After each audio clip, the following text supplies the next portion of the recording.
Pride and Prejudice is famous as one of the greatest love stories ever written because Jane Austen understood something people are still dealing with now. It's hard to judge character when attraction, charm, embarrassment, pride, and first impressions are all involved. That feels especially pertinent today because online dating asks people to make decisions with very limited information. A profile, a few photos, a charming first date, a story about an ex where the other party is always unreasonable, a confident explanation, or a person who seems emotionally open because they know how to talk about feelings, even if they haven't shown much consistency yet. Austen was studying that problem long before dating apps made the evidence minimal and the performance easier to curate. That's why Pride and Prejudice is perfect for my series where I challenge common readings of famous texts. Now, the usual reading says this is a romance about Elizabeth realizing Darcy is the right man. And that is true, but it doesn't go far enough for me. Austen is showing how intelligent people misread other people, especially when someone charming tells them a story they already want to believe. Hi guys, thanks for joining me today. My name is Dr. Whitney Kosters, and I have been teaching literature at the college level for over 20 years now. And I would love for you to subscribe and join me here on YouTube and TikTok so that we can debate literature, learn writing, and explore research and rhetoric. What I try to do here is analyze literature in a way that actually connects to your life in the real world, because literature was never supposed to be about memorizing old books and then proving that you finished the reading. When we analyze characters, we're practicing how to understand and read people. When we're studying patterns in a novel, we're actually practicing how to notice patterns in behavior, power, attraction, fear, ambition, self-deception, and desire. Pride and Prejudice is one of the clearest examples because Austen is not only interested in who marries whom, she's interested in how people decide what they know. That's a much better question, I think. Elizabeth doesn't simply choose between Wickham and Darcy. She has to learn how her own mind works when it's injured, flattered, attracted, embarrassed, and convinced too quickly. Now, Austen begins setting up that problem before Wickham even arrives. Darcy insults Elizabeth early, and that first slight changes the way she reads him. He appears proud, cold, and socially unpleasant, while Bingley appears warm, easy, and agreeable. Elizabeth says she could forgive Darcy's pride more easily if he had not mortified hers, and that line explains so much of what happens later.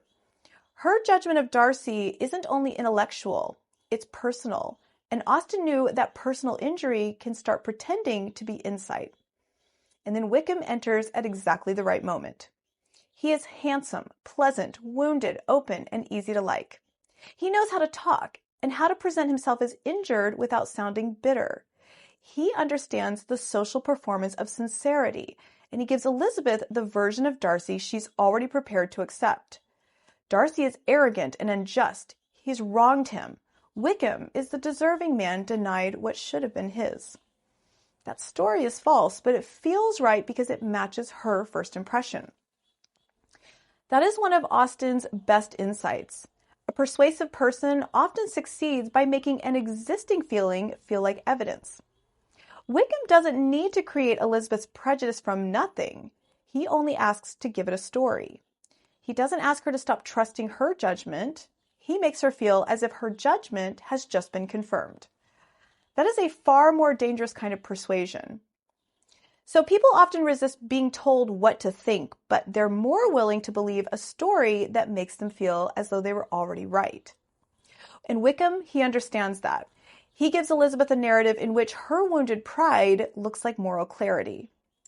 Because she already dislikes Darcy, Wickham's story feels less like new information and more like proof.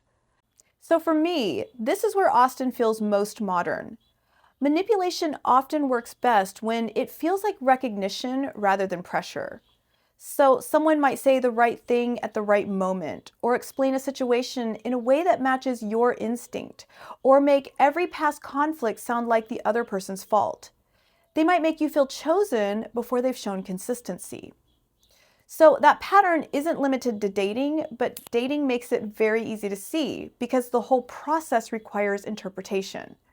You're always reading tone, timing, silence, attention, apology, charm, consistency, and the stories someone tells about themselves. So Wickham's villainy is so effective because it doesn't look like villainy at all. It looks like ease and openness, or a person finally giving Elizabeth the explanation that Darcy refused to give. He is socially graceful in all the ways Darcy isn't. Darcy makes Elizabeth feel insulted while Wickham makes her feel trusted. Darcy withholds while Wickham appears to reveal. Darcy's manners make him look worse than he is, while Wickham's manners make him look better than he is. So Austen is doing something very sophisticated with that contrast. She's not telling us to distrust charm automatically or excuse bad manners because someone might secretly be honorable. That would be a little too simple, especially for Austen. She's asking what kind of evidence we're using when we decide who someone is.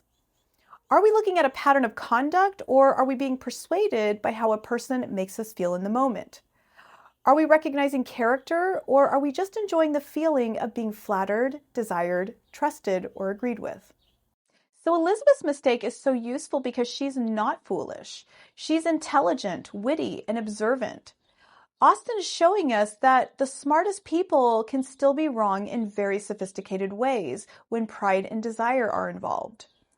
Elizabeth is very intelligent, but it doesn't protect her from vanity. Her wit is real, but it can make her overconfident. And her ability to observe people might be there, but observation still has to be interpreted. And I think that's why Wickham feels so familiar. Most everyone has met some version of him. Someone charming, wounded, likable, and very good at telling a story where they seem misunderstood and someone else looks cruel. They don't have to demand belief. They create an atmosphere where belief feels natural. A person can seem emotionally open while controlling the story, or vulnerable while leaving out the information that would change everything. Or they can make you feel seen while guiding you toward the interpretation that benefits them. So this is exactly why a novel from the early 19th century is still so relevant to our world today. Our world is full of dating apps, social media, public apology videos, personal branding, and curated self-presentation. The technology has changed, but the interpretive problem hasn't. People still have to decide what to believe from fragments. Now, Austen's world gave us dances, letters, visits, manners, rumors, and conversations. Our world gives us texts, profiles, screenshots, voice notes, captions, delayed replies, and polished explanations. In both worlds, people are trying to read character through incomplete evidence. Now, Darcy's letter becomes one of the most important moments in the entire novel because it forces Elizabeth to reread everything. The letter does more than reveal information. It makes her revisit her own judgment and recognize how much she had supplied from pride, resentment, and partial evidence. She has to go back through the story that she thought she understood and admit that her confidence was not the same thing as accuracy. So that's a very difficult kind of maturity. Many people get new information and still protect their first impression because changing their mind might feel like losing authority over themselves. Austen shows the opposite. Elizabeth becomes wiser because she allows herself to be corrected. Her growth comes from becoming less certain, not less intelligent. She doesn't lose her sharpness, she just learns to discipline it. So this is where the title is much richer than it first appears. Pride and Prejudice are not just personality flaws. They're actually filters. They shape what counts as evidence. Darcy's pride affects how others read him. Elizabeth's prejudice affects what she's willing to believe.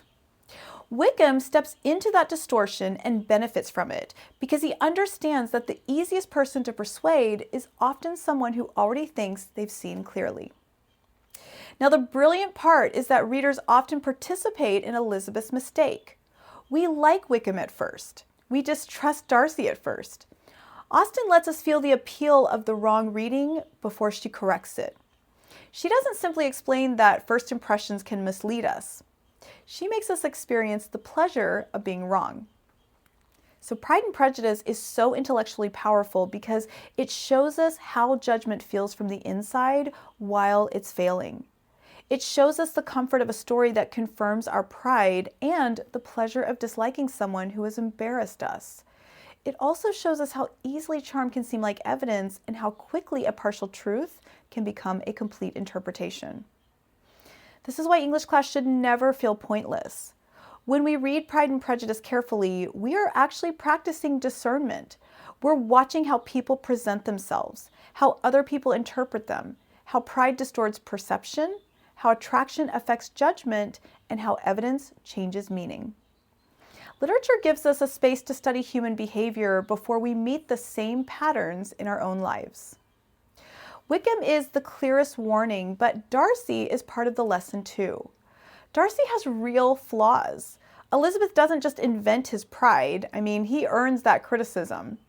Her mistake, though, is that she lets his flaws become the whole story before she has enough evidence. Now, Wickham has the opposite advantage. He performs openness so well that Elizabeth doesn't see how carefully he's controlling what she knows. And when you see that, you understand that this is how the romance becomes much more meaningful. Elizabeth and Darcy can't fully see each other until both of them confront the ways they have misjudged, misread, and misinterpreted themselves.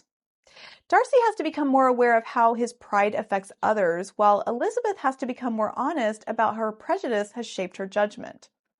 The love story works because it's connected to moral education.